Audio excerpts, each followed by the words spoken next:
전기차 판매 1위 어느 회사일까? 사실 지금까진 무의미한 질문이었습니다. 늘 테슬라였기 때문입니다. 그런데 최근 1위가 뒤집혔습니다. 중국의 비야디가 테슬라를 제쳤습니다.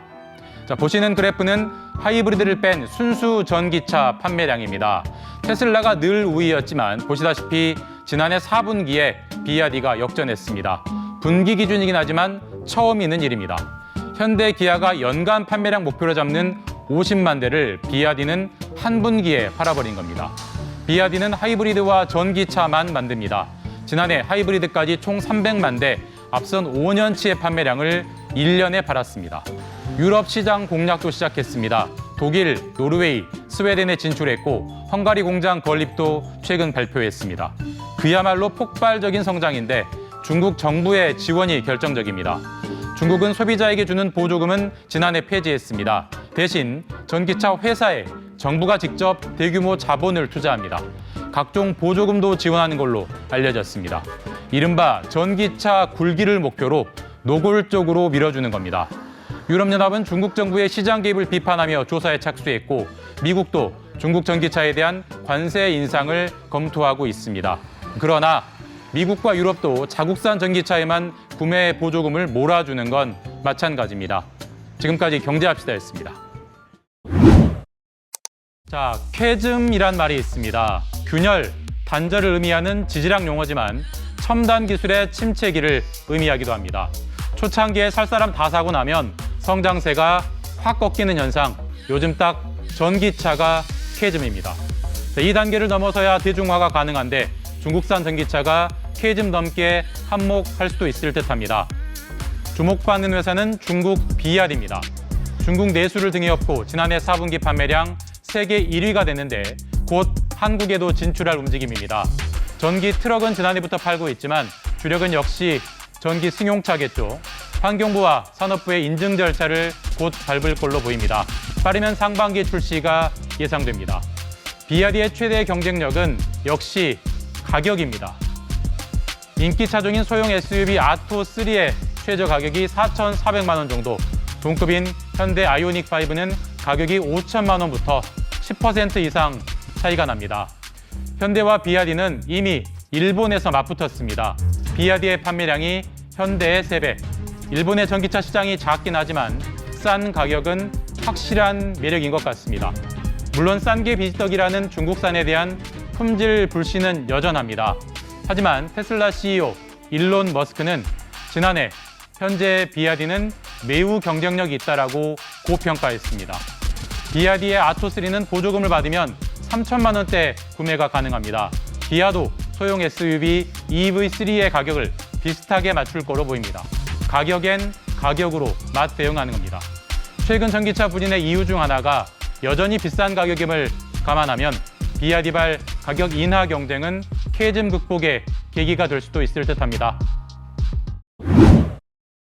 중국이 항상 기대 이상의 물건을 내놓으면 뭐 대륙의 실수네 뭐 어쩌네 하지만 이번 비야디의 전기차는 머스크도 좀 긴장을 하고 보는 것 같아서 비야디라는 회사가 어떤 회사인가요? 네, 비야디라고 읽고 BYD라고 영어로 쓰는데요. 그래서 뭐 속옷 회사로 착각하시는 분도 있을 정도로 아직 우리에게는 좀 낯선 이름입니다. 하지만 중국 내에서 전기차 1위를 기록하고 있는 아주 주목되는 회사고요.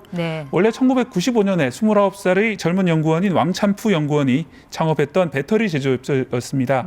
당시 산료나 소니에 납품을 하면서 세계 최대 배터리 제조업체가 됐고 이후에 2003년에 시안시 국영기업인 시안 춘천 자동차를 인수하면서 처음에는 내연기관차를 만들다가 지금은 중국 최고의 전기차 회사가 됐습니다. 저도 지나가다가 BYD라고 쓴 전기 버스는 본 것 같아요, 국내에서. 근데 승용차는 한 번도 못 봤는데 대체 뭐 얼마나 많이 팔린다는 건가요? 지난해 300만 대 이상을 생산을 했고요. 무서운 점은 이 300만 대 전체가 순수 전기차 플러스 또 이제 플러그인 하이브리드였다는 점입니다. 그러니까 순수 내연기관차는 전혀 안 만들고 있는 상황이고요. 또 157만 대 순수 전기차를 만들었는데 현대차가 지난해 만든 게 40만 대 좀 넘는 수준이기 때문에 서너 배 정도 많이 만들고 있습니다. 현대차도 이제 방향성은 전기차로 계속 간다고 하는데 비야디가 저만큼 앞서 있는 그런 느낌이네요. 그렇습니다. 그리고 지난해 이미 표로 보시면 지난해 4분기에는 테슬라의 순수 전기차 생산량을 뛰어넘을 정도로 글로벌 1위 전기차 회사로 지금 성장하고 있는 회사입니다. 근데 저 판매량을 단순 비교하기는 어려운 게 중국은 워낙 이 내수 시장이 크다 보니까 다 그 안에서 파는 거지 뭐 밖으로 나가는 수출 물량은 얼마 안 되지 않습니까? 그렇습니다. 이제 비아디 같은 경우에도 90% 이상을 자국에 판매하고 있기 때문에 하지만 중국 내 80개가 넘는 이 전기차 회사의 치열한 경쟁을 뚫고 1위가 된 회사이기 때문에 만약 수출이 앞으로 더 본격화된다면은 경쟁력이 아주 큰 게 아니냐 이런 우려가 많이 나오고 있습니다. 근데 비아디가 올 여름 국내에 들어온다는 게 그 사실입니까? 이게 중국에서 뭔가 이게 투명하게 공개를 안 하니까 이게 과연 맞는 건지. 많은 언론이 보도하고 있기로는 이르면 올해 여름부터 이제 국내에서 이 승용차 판매를 시작한다고 하는데요. 다만 이 비아디 공식 입장은 이렇습니다. 비아디는 신중하게 검토하고 있지만 아직 아무것도 결정된 것이 없다. 그렇기 때문에 이 관련된 내용을 전혀 확인할 수 없다라는 게 공식 입장이거든요. 또 뭐 예를 들어서 충북에 공장을 짓는다. 청주. 그리고 환경부 인증을 받고 있다. 이런 기사들도 많이 나오지만은 여기 대해서 사실이 아니라거나 혹은 아직 결정된 게 없다. 이런 입장이 공식 입장입니다. 어쨌든 그렇게 많은 보도들이 나온다는 건 그만큼 파급력이 있다라는 얘기 텐데 파급력이라고 하면은 아무래도 가격이겠죠? 네, 그렇습니다. BYD가 원래 배터리 제조사였기 때문에 배터리 제조라는 배터리가 원래 원가의 40% 이상을 차지하거든요. 전기차 원가에. 그렇습니다. 거기부터 시작해서 모든 소재를 값싼 중국에 조달할 수 있기 때문에 가격 경쟁력이 아주 뛰어난 것이고요. 그 때문에 우리나라에 들어왔을 경우에 그 기존 시장의 가격을 파괴하지 않을까 이런 우려도 나오고 있는 상황입니다. 그러니까 비아디가 배터리도 만드는데 그걸로 이제 전기차도 만드니까 수직 계열화가 됐다라는 얘기고 어떻게 보면 이제 치킨집 사장이 양계장까지 하는 그런 거잖아요. 네, 그래서 지금 대표 모델이 아토3라는 준준형 SUV 모델인데요. 중국 내 판매 가격이 최근에 10% 정도 할인이 돼가지고 2,200만 원에 팔리고 있습니다. 중국 내에서? 저희 아토3가 지금 보시는 모델인데요. SUV군요. 이게 우리나라의 기아 니로라든지 현대에서 나오는 그 코나보다 살짝 큰 모델이 되겠는데요.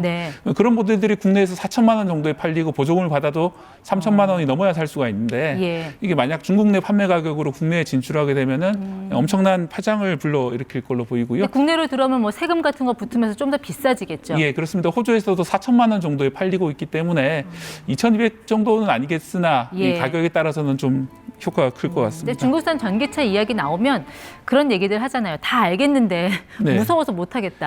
어쨌든 전기차라는 거 이제 목숨을 걸고 타는 자동차는 내구성, 이런 안전성이 관건인데 1, 2천만 원 아끼려고 중국산 탈까 하는 그런 의구심.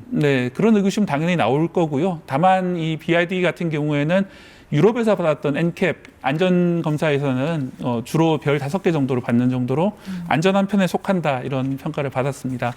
다만 뭐 화재 문제라든지 또 말씀하신 대로 이제 국내에서의 평가라든지 이런 건 다를 수 있기 때문에 비아디가 만약 국내 진출하게 된다면 넘어야 될 장벽일 겁니다. 그 중국산 전기차 가격을 들어보니까 대체 그럼 현대기아차나 다른 회사들은 얼마를 남겨먹은 것인가 하는 그런 생각도 드는데 이런 가격 경쟁력에 맞서는 현대기아차만의 전략 같은 건 있습니까? 일단 현대기아차도 이 가격만으로는 맞서기 힘들다라는 생각을 가지고 있고요. 그렇기 때문에 AS 체계라든지 브랜드 이미지라든지 이런 쪽이 훨씬 낫지 않느냐. 그다음에 소프트웨어라든지 충전 속도라든지 또 이 LFP 배터리 같은 경우에는 겨울철의 그 주행거리나 이런 이슈들이 있기 때문에 또 평상시 주행거리도 아무래도 3원계를 주로 쓰는 국내 전기차보다는 100km 이상 짧을 것으로 보입니다. 뭐 그런 문제들, 그런 경쟁력 차이가 있다는 이런 점들을 많이 강조하고 있습니다. 말씀하신 대로 그 AS, 차라는 건 한 10년 이상 타는 건데 갑자기 중국하고 사이가 나빠져서 부품 공급이 중단된다든지 뭐 그런 문제까지 생각을 안 해볼 수 없다는 말씀이시네요.